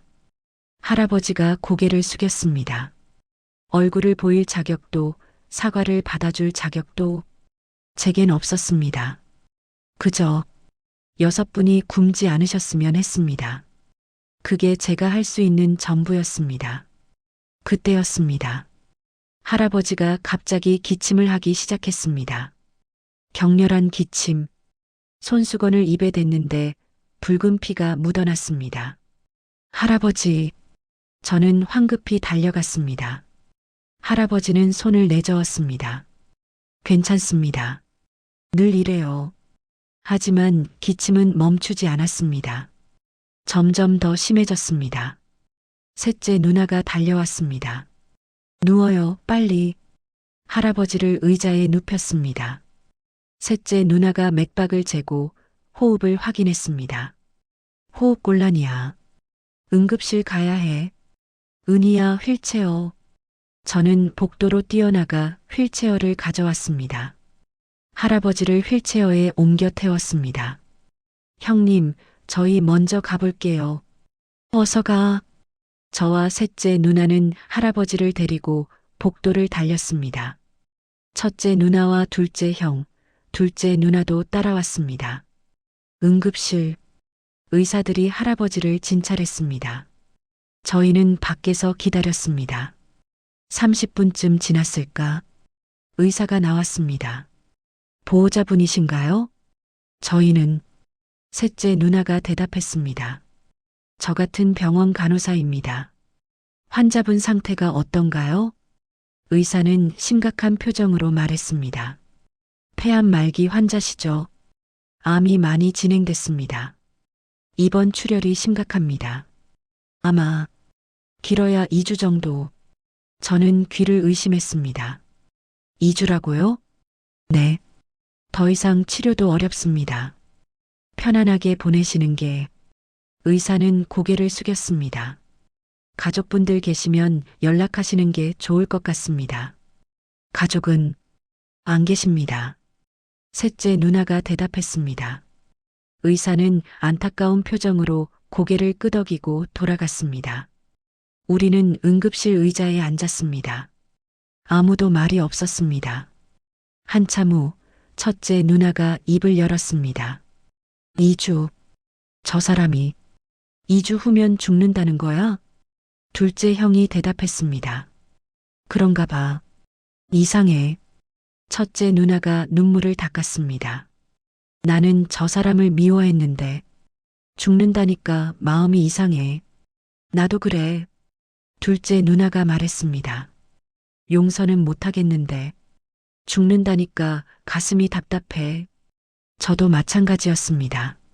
분노했고 증오했는데 죽음 앞에서는 그 감정들이 무색해졌습니다. 2주, 50년을 속죄하며 살아온 할아버지가 이제 2주 후면 없어진다.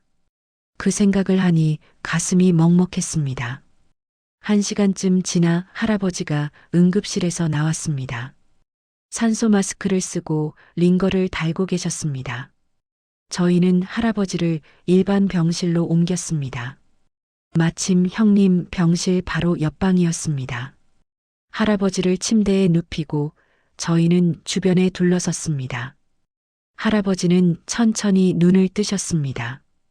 우리를 보자 미안한 표정을 지었습니다. 죄송합니다. 폐를 끼쳐서. 무슨 말씀을. 할아버지가 산소 마스크를 벗으려 하자 셋째 누나가 말렸습니다. 안 돼요. 쓰고 계세요. 괜찮습니다. 할아버지는 마스크를 벗고 우리를 보며 말했습니다. 시간이 얼마 안 남았다는 거 알고 있습니다. 의사가 2주라고 했죠? 셋째 누나가 고개를 끄덕였습니다. 할아버지는 쓸쓸하게 웃으셨습니다. 그래도 괜찮습니다. 마지막에 여러분을 만났으니까. 할아버지, 50년 동안 그림자처럼 숨어서만 봤는데 할아버지의 눈에 눈물이 고였습니다. 이렇게 가까이서 보니 다들 잘 크셨네요. 철수님은 훌륭한 형님이 되셨고 영자님, 미숙님, 정호님, 은희님, 태수님 모두. 할아버지는 더 이상 말을 잇지 못하고 울었습니다. 제가 빼앗은 인생인데 이렇게 잘 사셔서 감사합니다. 첫째 누나도 울기 시작했습니다. 둘째 형은 고개를 돌렸습니다. 저는 할아버지 손을 잡았습니다. 차갑고 거친 손, 50년을 속죄하며 살아온 손. 할아버지, 태수님, 쌀집 하신다고. 아이러니하죠? 할아버지가 웃으셨습니다. 제가 매일 쌀을 사던 게 결국 당신 삶에도 영향을 미쳤네요. 할아버지, 미안합니다. 정말 미안합니다. 그때 형님이 휠체어를 타고 들어오셨습니다. 형수가 밀어드렸습니다. 형님 나오시면 안 되는데. 괜찮아. 형님은 할아버지 침대 옆으로 왔습니다. 두 노인이 다시 마주봤습니다. 형님이 말했습니다. 박정수 선생님. 네, 철수님. 2주 남으셨다고요. 네. 후회는 없으십니까? 할아버지는 천장을 바라보셨습니다. 후회 없다고 하면 거짓말이겠죠. 하지만 50년 동안 여러분을 지켜볼 수 있어서 감사했습니다. 할아버지가 형님을 보았습니다. 철수님이 동생들 잘 키우는 걸 보면서 제가 대신 자랑스러웠습니다. 비록 그럴 자격은 없지만 형님의 눈에서 눈물이 흘렀습니다. 선생님, 네, 마지막까지 쌀 배달하고 싶으셨죠? 할아버지는 고개를 끄덕였습니다. 네, 50주년까지는 채우고 싶었습니다. 형님이 손을 내밀었습니다. 그럼 제가 대신 하겠습니다. 할아버지는 눈을 크게 떴습니다. 네, 선생님의 수처 주십시오. 제가 이어가겠습니다. 아닙니다. 그럴 순 저도 얼마 못 삽니다. 하지만 남은 시간 동안은 선생님의 뜻을 이어가고 싶습니다. 할아버지는 그 자리에서 눈물을 쏟았습니다. 감사합니다. 정말 감사합니다. 우리 모두도 울었습니다. 미움도 분노도 용서도 아닌 그냥 인간으로서의 연민. 그게 그 순간 우리를 하나로 만들었습니다. 2주 할아버지께 남은 시간이었습니다. 그리고 형님께도 첫째 날 아침 저는 할아버지 병실로 갔습니다. 할아버지는 창밖을 바라보고 계셨습니다. 할아버지 주무셨어요? 태수님, 네, 조금요. 할아버지는 미소를 지으셨습니다. 오늘도 쌀집 문 안 여셨죠? 네. 며칠 더 쉬려고요. 죄송합니다. 저 때문에 저는 고개를 저었습니다. 아닙니다. 제가 하고 싶어서요. 침대 옆 의자에 앉았습니다. 할아버지, 물어봐도 될까요? 네, 말씀하세요. 50년 동안 힘들지 않으셨어요? 할아버지는 한참 생각하시다 대답했습니다. 힘들었죠. 매일 아침 일어나면 오늘도 갚아야 한다는 생각뿐이었으니까. 하지만 그게 제 인생이었습니다. 제가 선택한 삶이었고요. 할아버지가 창밖을 보셨습니다. 태수님, 제가 술을 끊은 게 50년 전입니다. 네. 사고 이후로 단 한 모금도 안 마셨어요. 술 냄새만 맡아도 구토가 나요. 그날 밤이 매일 밤 꿈에 나옵니다. 횡단보도, 브레이크, 쿵 하는 소리 할아버지의 손이 떨렸습니다. 50년이 지났는데도 잊혀지지 않아요. 저는 할아버지 손을 잡았습니다. 할아버지 태수님, 제가 진짜 무서운 건 잊혀질까 봐입니다. 네, 죄를 잊고 편하게 살고 싶어질까 봐. 그게 제일 무서워요. 할아버지가 저를 보셨습니다. 그래서 매일 수첩에 썼습니다. 미안합니다라고. 잊지 않기 위해서 저는 눈물이 났습니다. 이 사람은 50년 동안 스스로를 용서하지 않았구나. 둘째 날, 첫째 누나가 왔습니다. 할아버지는 누나를 보자 긴장한 표정이었습니다. 가장 분노했던 분이었으니까요. 첫째 누나는 한참 동안 말없이 할아버지를 바라봤습니다. 그러다 입을 열었습니다. 제가 12살 때 기억나세요? 네, 영자님. 기억합니다. 뭘 기억하시는데요? 할아버지는 수첩을 펼쳤습니다. 1975년 3월 15일. 영자님이 초등학교 졸업식. 형님이 못 가셔서 혼자 앉아 계셨죠. 첫째 누나의 눈이 커졌습니다. 그걸 어떻게 멀리서 봤습니다. 축하해드리고 싶었지만 그럴 자격이 없었죠. 할아버지가 또 다른 페이지를 펼쳤습니다. 1978년 2월 14일. 중학교 졸업식. 이번엔 형님이 오셨더군요. 영자님 상 받으셨죠. 1981년 2월 20일. 고등학교 졸업식. 영자님 울고 계셨어요. 대학 못 간다고. 첫째 누나는 손으로 입을 막았습니다. 하지만 장학금 받으셨죠.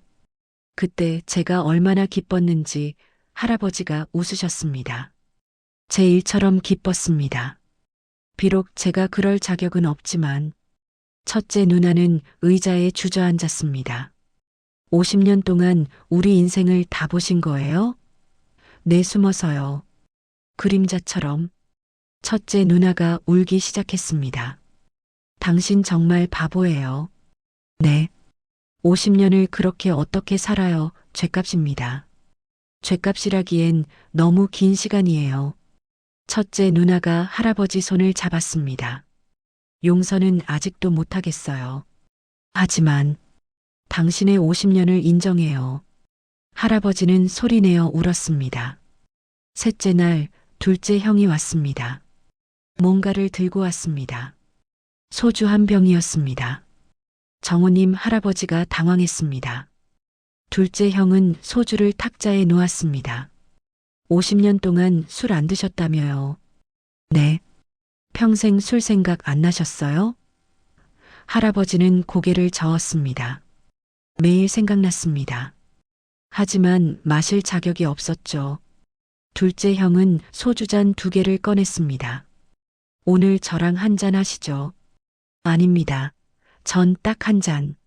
마지막으로 둘째 형이 소주를 따랐습니다. 할아버지 앞에 잔을 놓았습니다.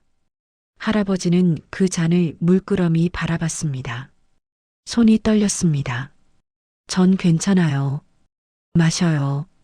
둘째 형이 자신의 잔을 들었습니다. 할아버지는 천천히 잔을 들었습니다. 손이 심하게 떨렸습니다. 정우님 저 무섭습니다. 뭐가요? 이 술을 마시면 그날 밤이 떠올라서 할아버지의 눈에서 눈물이 흘렀습니다. 50년 동안 안 마신 이유가 무서워서였습니다. 둘째 형도 울었습니다. 할아버지, 이젠 괜찮아요. 용서는 못하겠지만 이젠 놓으셔도 돼요. 50년이면 충분해요. 할아버지는 떨리는 손으로 잔을 입에 댔습니다.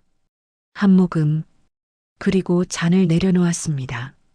할아버지가 구토를 하려 했습니다. 하지만 참았습니다. 그리고 눈물을 흘렸습니다. 정우님 고맙습니다. 제가 고마운 게 아니라 할아버지가 대단하신 거예요. 둘째 형이 할아버지를 껴안았습니다.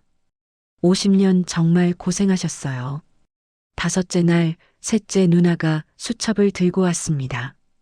할아버지, 이거 다 읽었어요. 다요? 네. 18,247일치 전부. 셋째 누나는 눈이 퉁퉁 부어 있었습니다. 며칠 밤을 새워서 읽었어요. 할아버지, 제 결혼식 날 기록도 있더라고요. 할아버지가 고개를 끄덕였습니다. 네, 2003년 5월 3일. 은희님 결혼식. 멀리서 보셨다고 썼더라고요. 네, 들어갈 수 없어서 셋째 누나가 말했습니다. 할아버지, 제 딸 아세요? 네. 지금 초등학교 4학년이죠. 이름도 아세요? 김서연 양. 셋째 누나는 핸드폰을 꺼내 사진을 보여줬습니다. 우리 서연이에요. 예쁘죠? 네. 정말 예쁩니다. 할아버지 셋째 누나가 할아버지 손을 잡았습니다. 할아버지가 없었으면 저희 엄마 아빠가 살아계셨으면 서연이는 태어나지 못했을 거예요. 네. 역설적이죠. 할아버지가 우리 부모님을 빼앗았지만 그 덕에 저희가 지금의 삶을 살고 있어요. 셋째 누나가 눈물을 닦았습니다. 그게 용서라는 건 아니에요. 하지만 할아버지도 우리 인생의 일부였다는 거예요. 50년 동안 할아버지는 말없이 울었습니다. 일주일째 되던 날 둘째 누나가 왔습니다. 조용히 책 한 권을 내밀었습니다. 할아버지, 이거 제가 쓴 동화책이에요. 미숙님이 쓰신 거요? 네. 초등학교 선생님이 되고 나서 아이들 위해 쓴 거예요. 할아버지는 조심스럽게 책을 펼쳤습니다. 제목은 그림자 할아버지였습니다. 이건 할아버지 이야기예요. 둘째 누나가 미소를 지었습니다. 사실 저 알고 있었어요. 쌀 배달하는 사람. 네. 10년 전쯤 한번 봤거든요. 새벽에 일어나서 우연히 그림자처럼 다가와서 쌀을 놓고 가는 노인. 누군지 궁금했어요. 둘째 누나가 책장을 넘겼습니다. 그래서 이 동화를 썼어요. 그림자 할아버지가 아이들을 지켜주는 이야기. 할아버지, 이거 받아주실래요? 제 마음이에요. 할아버지는 책을 꽉 안았습니다. 고맙습니다. 정말 고맙습니다. 10일째 되던 날 아침. 저는 할아버지와 함께 옥상으로 갔습니다. 휠체어를 밀어드렸습니다. 11월에 차가운 바람이 불었습니다. 할아버지, 춥지 않으세요? 괜찮습니다. 바람이 좋네요. 할아버지는 하늘을 보셨습니다. 태수님, 네, 할아버지. 제가 부탁이 하나 있습니다. 말씀하세요. 할아버지가 주머니에서 낡은 수첩을 꺼냈습니다. 이거 철수님께 드렸죠? 네. 그분이 제 뜻을 이어가겠다고 하셨는데 할아버지가 저를 보셨습니다. 제가 마지막 배달을 하고 싶습니다. 저는 깜짝 놀랐습니다. 할아버지, 지금 상태로는 압니다. 하지만 50년 마지막 배달을 제 손으로 하고 싶어요. 할아버지의 눈빛이 간절했습니다. 제발 도와주십시오. 다음 날 새벽 6시, 저는 할아버지를 휠체어에 태워 병원을 나왔습니다. 간호사들 몰래, 형제들도 모두 따라왔습니다. 할아버지는 떨리는 손으로 쌀 한 포대를 안았습니다. 제 쌀집에서 가져온 거였습니다. 할아버지, 제가 들어드릴게요. 아닙니다. 제가 할아버지는 쌀을 6등분으로 나눴습니다. 50년 동안 하루도 빠짐없이 해오던 일, 손놀림이 익숙했습니다. 자 갑시다. 첫 번째 집, 둘째 누나댁. 할아버지는 휠체어에서 일어나려 하셨습니다. 할아버지, 제가 놓을게요. 아닙니다. 제가 할아버지는 비틀거리며 일어났습니다. 저희가 부축했습니다. 할아버지는 쌀을 들고 문 앞까지 걸어갔습니다. 그리고 조심스럽게 쌀을 내려놓았습니다. 미숙님 건강하십시오. 두 번째 집, 세 번째 집. 할아버지는 모든 집을 다 돌았습니다. 숨이 가빴고 몸이 떨렸지만 마지막까지. 여섯 번째 집, 제 집. 할아버지는 제 집 앞에서 가장 오래 서 계셨습니다. 태수님, 네, 할아버지. 당신을 만나서 정말 다행이었습니다. 저도요, 할아버지. 할아버지는 마지막 쌀을 내려놓았습니다. 그리고 고개를 숙였습니다. 50년 감사했습니다. 병원으로 돌아오는 길, 할아버지는 휠체어에 앉아 눈을 감고 계셨습니다. 얼굴에는 평온한 미소가 있었습니다. 다 이렇습니다. 50년을, 네, 할아버지. 이제 편히 쉬어도 되겠죠. 저는 고개를 끄덕였습니다. 네, 이제 쉬세요. 13일째 되던 날 밤, 형님 상태가 급격히 나빠졌습니다. 할아버지 상태도 마찬가지였습니다. 두 분 모두 의식이 희미했습니다. 저희는 두 병실을 오가며 지켰습니다. 자정쯤 형님이 깨어나셨습니다. 박 선생님은 옆방에 계세요, 형님. 데려와. 마지막으로 저는 황급히 할아버지 병실로 갔습니다. 할아버지도 깨어 계셨습니다. 할아버지, 형님이 부르세요. 철수님이. 저희는 할아버지를 휠체어에 태워 형님 병실로 갔습니다. 두 침대를 나란히 놓았습니다. 두 노인이 서로를 바라봤습니다. 형님이 손을 내밀었습니다. 할아버지가 그 손을 잡았습니다. 선생님, 네, 철수님 수고하셨습니다. 철수님도 50년 길었죠. 네, 이제 쉬십시오.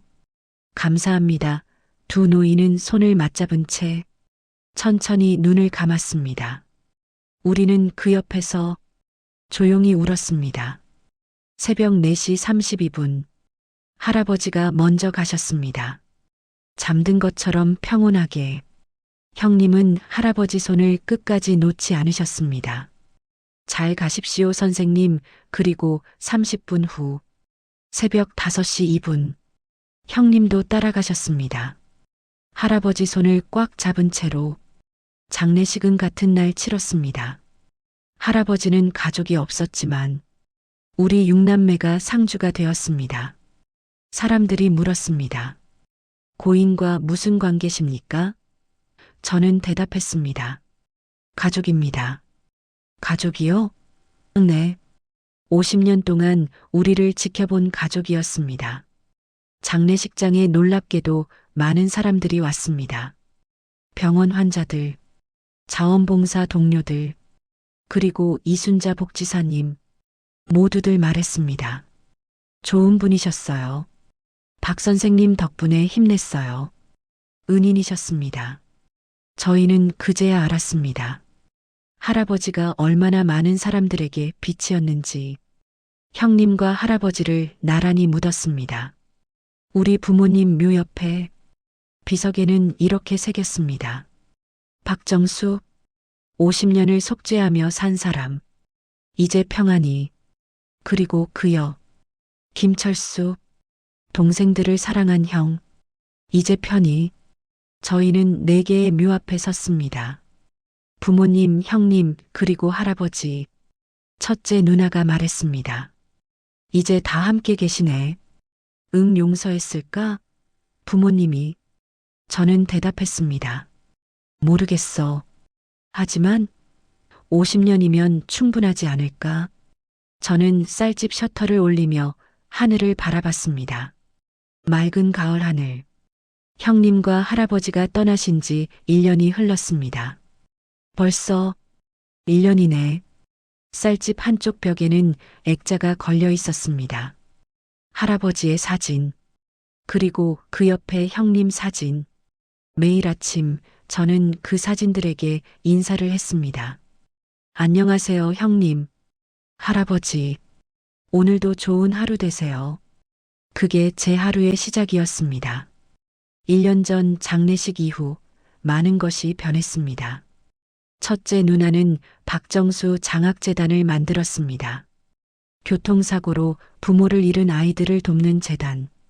할아버지가 30년간 기부했던 그 뜻을 이어받아 할아버지가 못다한 속죄를 우리가 계속할 거야. 첫째 누나는 그렇게 말했습니다. 둘째 형은 사업을 정리하고 자원봉사센터에서 일하기 시작했습니다.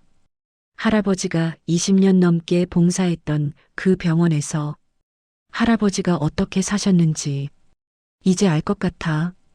둘째 형은 환자들을 돌보며 그렇게 말했습니다. 셋째 누나는 그림자 할아버지 동화책으로 상을 받았습니다. 그 상금 전액을 재단에 기부했습니다. 할아버지가 우리에게 준 것을 다른 아이들에게도 주고 싶어. 둘째 누나는 학교에서 가족의 의미라는 특별 수업을 시작했습니다. 아이들에게 용서와 화해에 대해 가르쳤습니다. 가족은 피로만 이어지는 게 아니야. 마음으로도 이어지는 거란다. 그리고 저는 매일 아침 7시 쌀 10kg를 준비했습니다. 6등분으로 나눠서 할아버지가 50년 동안 하셨던 그 일을 이어받았습니다. 형님 유가족에게, 그리고 새로 발견한 5가정에게, 교통사고로 가족을 잃은 사람들, 할아버지의 수첩 마지막 페이지에 적혀 있던 주소들이었습니다. 할아버지, 당신은 우리뿐만 아니라 다른 사람들도 돕고 계셨군요. 어느 날 아침, 쌀을 배달하고 돌아오는 길에 할아버지 집 앞을 지나게 됐습니다.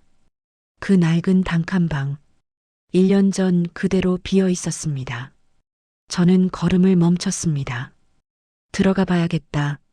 문은 여전히 잠겨 있지 않았습니다. 안으로 들어갔습니다. 1년 동안 아무도 들어오지 않은 방. 먼지가 쌓여 있었지만 모든 게 그대로였습니다. 작은 책상, 낡은 이불, 벽에 붙은 6개의 주소, 그리고 책상 서랍. 왜인지 서랍이 열려 있었습니다. 이상하다.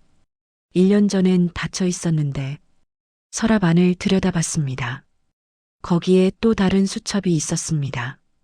붉은 표지가 아닌 파란 표지. 이건 뭐지? 수첩을 꺼내 펼쳤습니다. 첫 페이지. 김태수님에게. 심장이 뛰었습니다. 다음 페이지. 이 글을 읽고 계시다면 제가 세상을 떠난 후일 것입니다. 할아버지의 글씨였습니다. 손이 떨렸습니다. 태수님, 마지막까지 숨긴 게 있어 죄송합니다. 하지만 살아생전엔 차마 말씀드릴 용기가 없었습니다. 다음 페이지를 넘겼습니다. 1974년 12월 24일. 그날 밤, 저는 단지 가해자만이 아니었습니다. 무슨 소리지?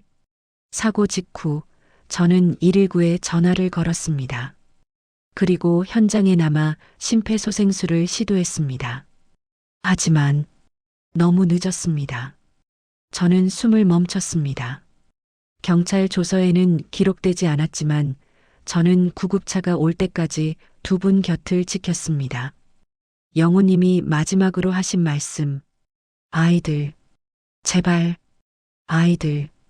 눈물이 났습니다. 순이님이 마지막으로 하신 말씀. 철수, 미안해. 엄마가 미안해. 아버지, 어머니. 제가 평생 들어보지 못한 목소리. 할아버지가 마지막으로 들으셨던 목소리. 저는 그 목소리를 평생 잊을 수 없었습니다. 두 분이 마지막까지 걱정하신 건 6자녀였습니다. 그래서 저는 결심했습니다. 제가 두 분 대신 6분을 지켜야 한다고. 손이 떨려 수첩을 잡기 힘들었습니다. 50년은 속죄의 시간이기도 했지만 두 분과 제가 한 약속을 지키는 시간이기도 했습니다. 아이들을 부탁한다는 무언의 부탁.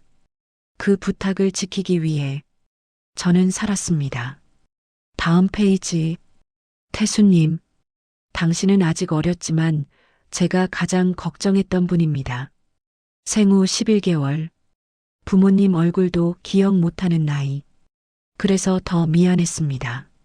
하지만 당신은 훌륭하게 자랐습니다. 좋은 사람과 결혼하고 쌀집을 운영하시며 그 모습을 지켜보는 게 제 유일한 기쁨이었습니다. 눈물이 멈추지 않았습니다. 태수님께 부탁이 있습니다. 제가 못다한 일을 대신 해주십시오.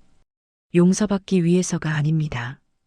그저 누군가를 돕는 일이 삶의 이유가 될 수 있다는 것을, 제가 50년 동안 배운 것을 당신께도 전하고 싶습니다. 마지막 페이지. 태수님, 당신을 만나서 행복했습니다. 마지막에 진실을 말할 수 있어서 감사했습니다. 그리고 미안합니다. 사랑합니다. 저는 그 자리에 주저앉았습니다. 수첩을 가슴에 꽉 안았습니다. 그리고 울었습니다. 한참을 울고 나서 저는 일어났습니다. 수첩을 들고 밖으로 나왔습니다. 하늘이 너무 맑았습니다. 할아버지, 이제 알겠습니다.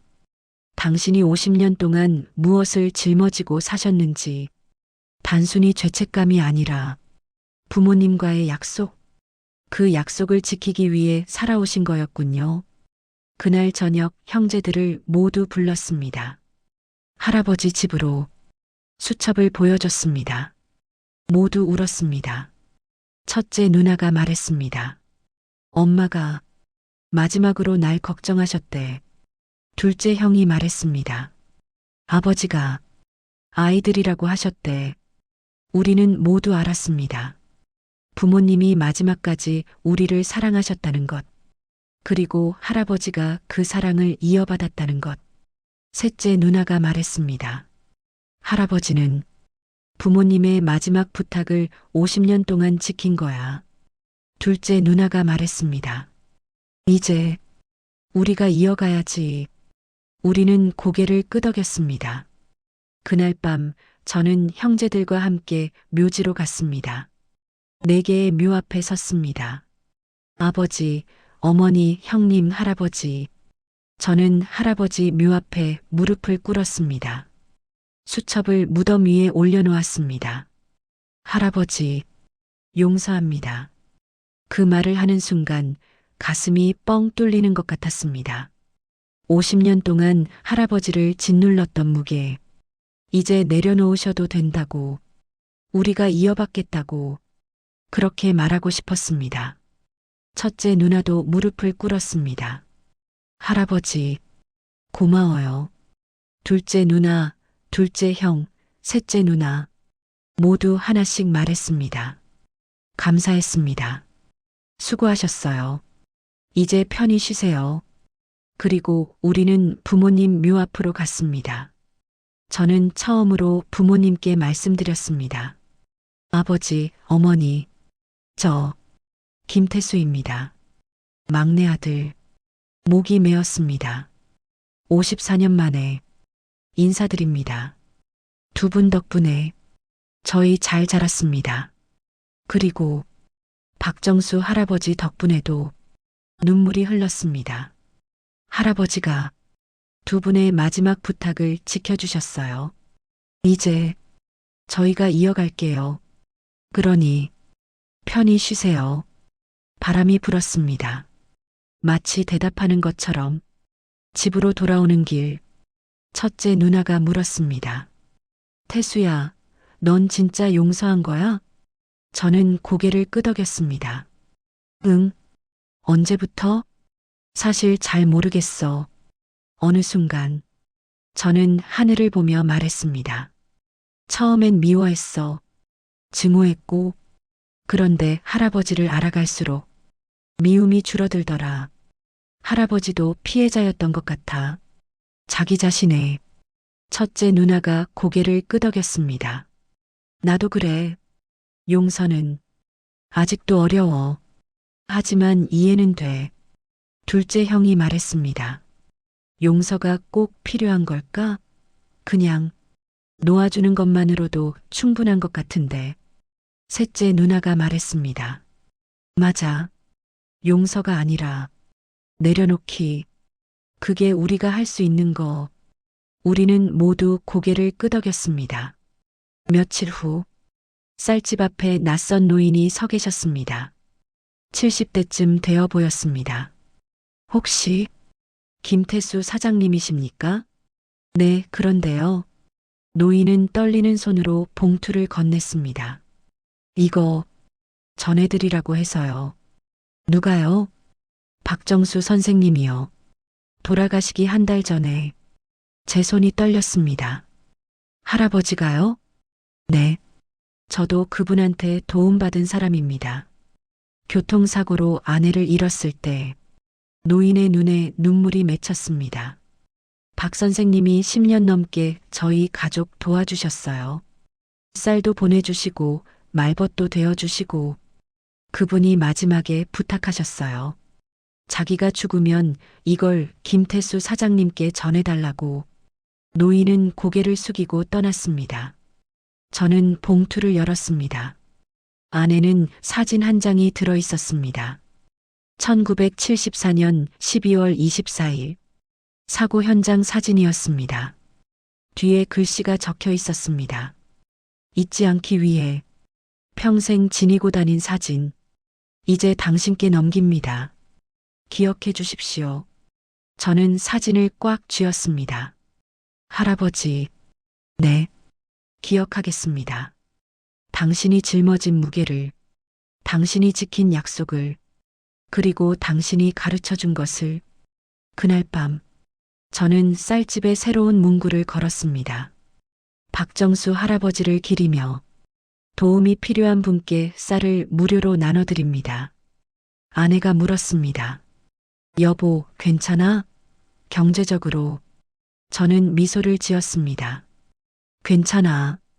할아버지가 50년 하신 일인데 나도 할 수 있어.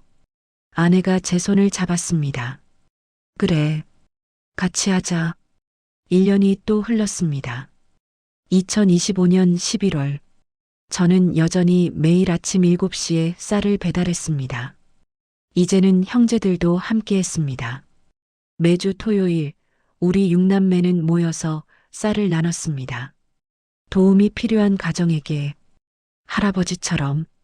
그리고 매달 첫째 주 일요일 우리는 묘지에 갔습니다. 4개의 묘를 찾아뵙고 그달에 있었던 일들을 이야기했습니다. 마치 가족 모임처럼. 어느 날 어린 손자가 물었습니다. 할아버지, 저 사진 속 분은 누구예요? 쌀집벽에 걸린 할아버지 사진을 가리키며 저는 손자를 무릎에 앉히고 말했습니다. 응, 이분은 박정수 할아버지라고 하셔. 할아버지 친구예요? 아니, 친구보다 더 가까운 분이야. 가족이에요? 저는 고개를 끄덕였습니다. 그래, 가족이지. 근데 왜 사진만 있어요? 안 오세요? 이분은 하늘나라에 계셔. 그럼 슬프네요. 저는 손자 머리를 쓰다듬었습니다. 슬프지 않아. 이분은 좋은 일 많이 하고 가셨거든. 어떤 일이요? 응. 50년 동안 사람들을 도와주셨어. 쌀을 나눠주시고, 아픈 사람 돌봐주시고. 우와, 대단하다. 저도 그렇게 하고 싶어요. 저는 손자를 껴안았습니다. 그래, 우리 손자 착하네. 할아버지가 같이 하자. 네. 그 모습을 보던 아내가 웃으며 말했습니다. 여보, 이렇게 대를 이어가는 거네. 저는 고개를 끄덕였습니다. 응. 할아버지가 시작하신 일을 우리가 이어가고 우리 아이들도 이어가겠지. 그게 진짜 용서인 것 같아. 용서? 응.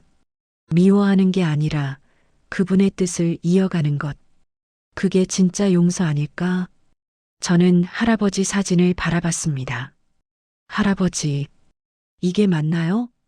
사진 속 할아버지는 미소 짓고 계셨습니다. 마치 대답하는 것처럼. 그날 밤 저는 할아버지께 받은 파란 수첩을 펼쳤습니다. 마지막 페이지에 펜을 들었습니다. 그리고 적었습니다. 2027년 11월 14일. 할아버지, 저 이해했습니다. 용서가 무엇인지, 미움을 내려놓고 사랑을 이어가는 것. 할아버지가 50년 동안 하신 것처럼 저도 평생 하겠습니다. 당신의 뜻을 이어받아. 감사합니다, 할아버지. 그리고 사랑합니다. 수첩을 덮었습니다. 창밖으로 별이 보였습니다. 저는 별을 보며 중얼거렸습니다. 할아버지, 형님, 부모님, 모두 편히 쉬세요. 저희가 잘 살겠습니다.